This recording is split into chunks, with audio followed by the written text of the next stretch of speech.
Hello ladies and gentlemen, and welcome to France. In this video, you will see the beautiful sights of Normandy. We will visit Trouville, glorious beaches. You will see the picturesque harbour of Honfleur, as well as famous wooden church, which is one of its kind. We will visit Giverny, a tiny village where the house of Claude Monet is located. And we will explore it too, and of course we will see the famous pond where the painting of water lilies was created. And of course we will share our impressions on the culinary scene, the mouth-watering seafood and more. So, first day in Trouville, so here come the observations.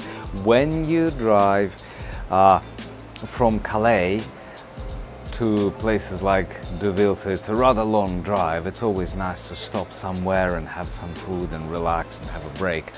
But do bear in mind that the roads have tolls on them, which means it can get pretty expensive pretty quickly. So what we did, we've chosen a toll-free route, which was considerably longer. It was great.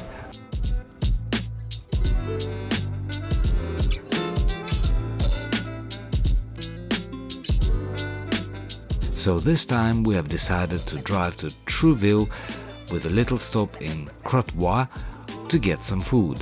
Why Trouville? It really is a wonderful base to explore Normandy. You are not too far from Rouen, Caen, Honfleur, not to mention many other smaller places to drive through and explore. And here we are in Trouville, finally we've made it. So we went from where we live in Reading to Dover, and then from Dover to Calais, from Calais to Crotoy, had a bit of food in Crotoy, and then finally we're in Trouville.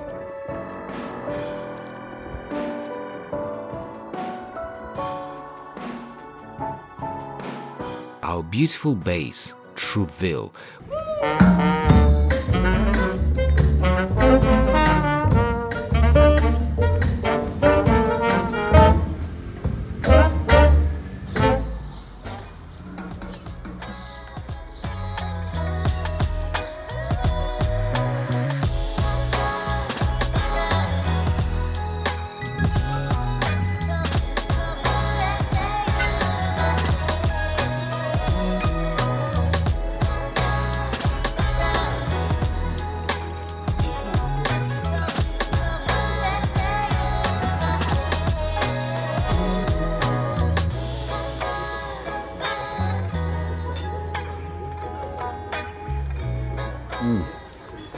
I'm gonna love coffee in this country. If you ask for café noir, which is black coffee, you will get something rather interesting. Something that's not quite espresso.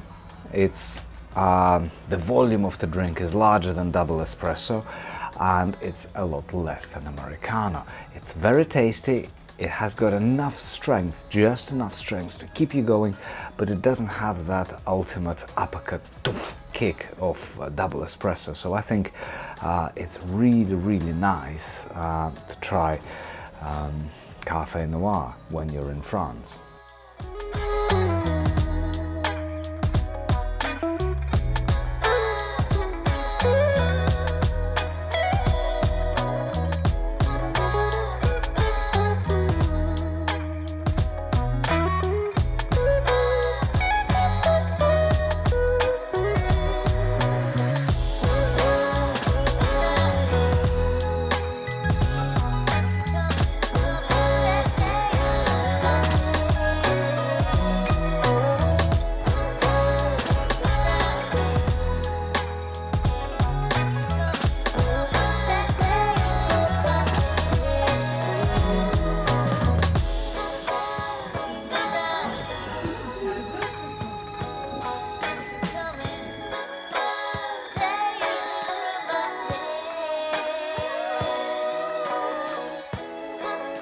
After indulging in the nourishing bliss of seafood, we only spent an occasional evening in Trouville.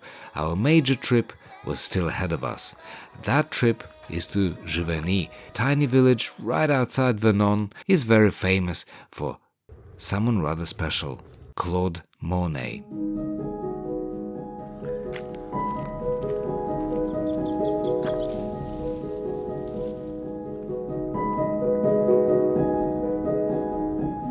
Behind me is the home of Claude Monet, the master of great Impressionism.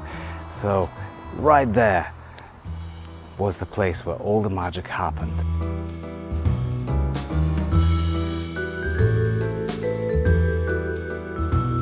And it's not just the home, it's the environment, it's surrounding areas, it is the whole spirit of the place.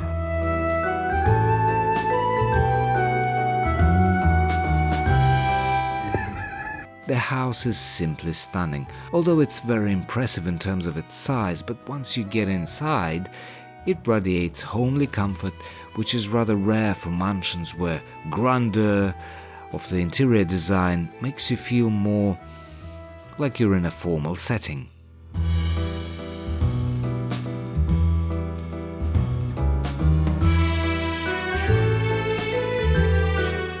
I would say that almost each room in the house had paintings by both Monet himself and those he acquired from other artists, and the combination was so tastefully selected, it was an absolute bliss to see. Claude Monet loved Japanese artwork, Japanese engravings, and Japanese paintings, and I feel that there is a philosophical correlation between Impressionism and the Japanese paintings, because those needed to be painted very quickly, capturing the moment as it is. And I feel at times that Claude was trying to do something very, very similar with his paintings as well. Capture the light, capture the moment, capture the essence, like what you see in Rouen Cathedral. It's absolutely incredible. It is there that the painting of Water Lily Pond was created, as well as many other Impressionist masterpieces capturing the moment of the way the light falls and the impression it creates. Hence the Impressionism, which interestingly enough wasn't a welcome term, and in fact the whole movement wasn't accepted at the beginning. It was too disruptive, too sexy and too spontaneous for the orderly and predictable portraits and pedantically perfect landscapes, many of which oozed boredom. Impressionism was a breath of fresh air. Other artists like Van Gogh, Edgar Degas, Auguste Renoir, Eugène Boudin and Paul Gauguin, to name but a few, have self-expressed their way into the new era of artistic liberation. Look at the cacophony of these flowers. Look at how vibrant this place is.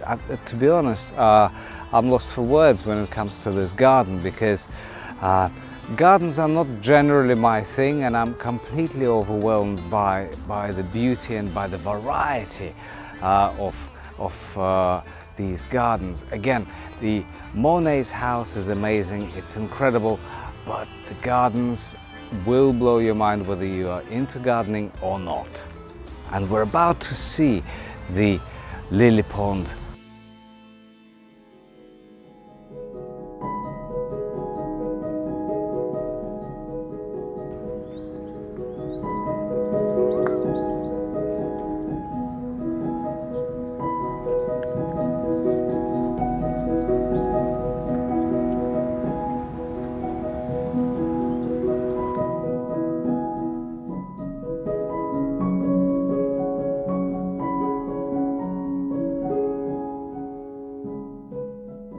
How incredible of a person was Claude himself. How much did he do to break through the conventions of modern art at the time, and how much he didn't really care of other people's opinions on his work, because what he managed to do is he managed to capture the lushness of nature, the grandeur of floral scene, everything that was happening nature-wise around him in his village, in his back garden essentially, and he managed to capture these moments and look at the response that the rest of the world had for his art. I think it's absolutely incredible. If you look at the rest of France and maybe other countries as well, surely you will have similar gardens, surely you will have similar ponds as well. But look what he did around the little bit of nature that he had, and how he managed to translate it into the great art pieces that he produced. I think it's so inspirational as well, and I think each and every one of us has a capacity to translate whatever we have around us into a masterpiece, if you will. And no matter what we do, it could be a painting, a novel, a piece of work, or a project of some kind, I don't know. But I think it's so important to be inspired by people like him, and to see how people like Claude Monet were doing it. I think it's really inspirational.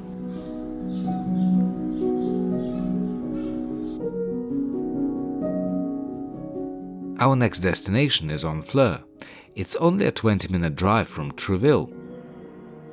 So we are in Honfleur, and behind me is the most magnificent harbour, which is square. And the beauty of this kind of harbour is that you can see and appreciate what's on the other side. So by walking around, you get to experience the views, you get to experience the houses, the restaurants, and general ambiance of the place.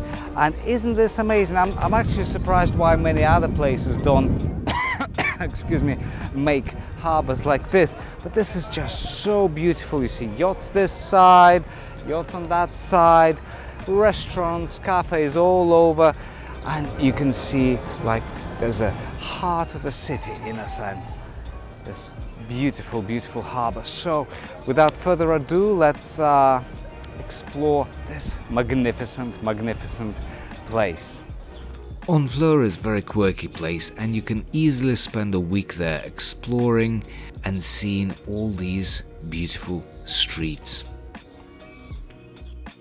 We love going off the beaten track, and this is what we saw only around the corner from the harbour. As I frequently like to say, if there are no shops, there are no people, and that is exactly where history is coming alive. Just look at these medieval houses.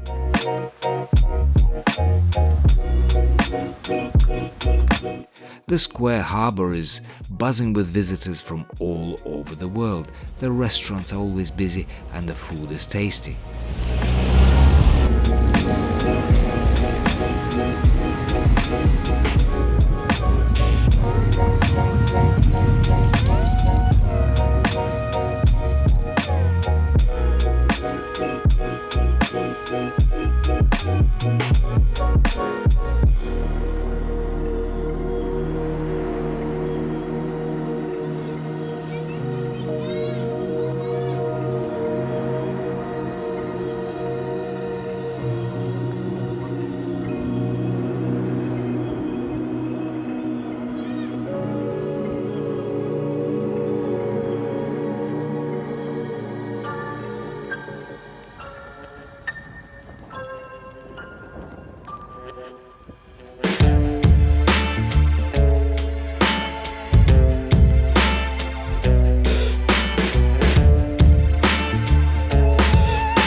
This is a church of St. Catherine. It is a very unique building, and it is one of the biggest wooden churches. It was constructed by shipbuilders who had great experience making large, strong wooden structures, and in a way you can see some resemblance when you look up at the ceiling of this church.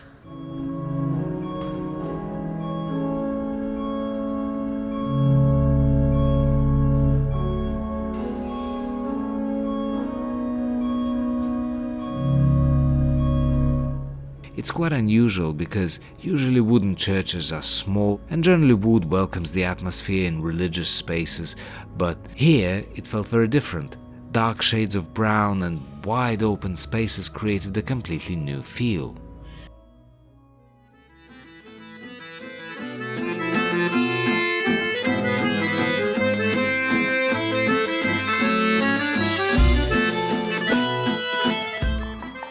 There are many boutiques in town, and this one is our favorite.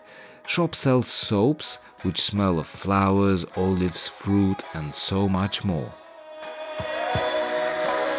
Here is a tip that really worked well for us when it comes to planning holidays. So what we did, we've set aside 2 options for each day.